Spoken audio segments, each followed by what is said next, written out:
నీవు నడవవలసిన మార్గమును నీకు బోధించెదను. ఆమేన్. ప్రభువునందు ప్రియ సహోదరి సహోదరులారా, యేసుక్రీస్తు నామంలో మీకు శుభాలు తెలియజేస్తున్నాను. అన్నీ ఉన్న నడిచే మార్గము అనేది తెలియకపోతే మన ప్రయాణం అగమ్యంగా మారిపోతుంది.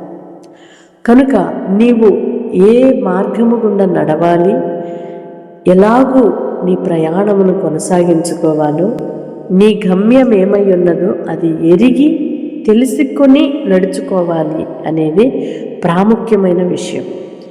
మనకు చాలా సందర్భాల్లో నడవవలసిన మార్గము ఎరుగక అగమ్య గోచరముగా నిలిచిపోయి మన ప్రయాణంలో చాలా శ్రమ పెట్టబడుతూ ఇబ్బందులకు బాధలకు గురైపోయి ఎటూ తోచని స్థితిలో మధ్యలోనే ఆగిపోయే ప్రమాదం ఉంటుంది.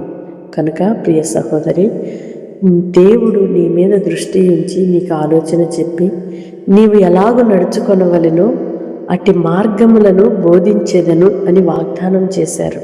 కనుక మనము దేవుని యొద్ద విచారించాలి. ఎలాగూ నేను నడవాలి, ఏ మార్గము గుండా ప్రయాణము చేయాలి, ఏది నిర్ణయించుకోవాలి అనేది దేవుని యొద్ద మనము కోరుకొని దేవునిని అడిగి పొందుకున్నప్పుడు మన ప్రయాణం సురక్షితంగా ఉంటుంది.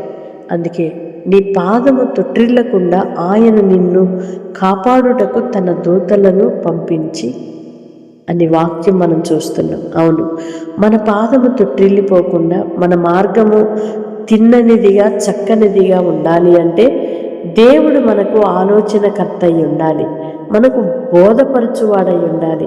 దేవుని యొక్క ఆలోచన మనము తెలుసుకునేవారిగా, తెలుసుకొన మనసు కలిగిన వారిగా ఉండాలి. అట్టి కృప ప్రభు మనందరికీ దయచేయునుగాక. ఆమేన్. పరిశుద్ధుడైన దేవా, ప్రేమ కలిగిన తండ్రి, మీ స్తోత్రాలయ్యా.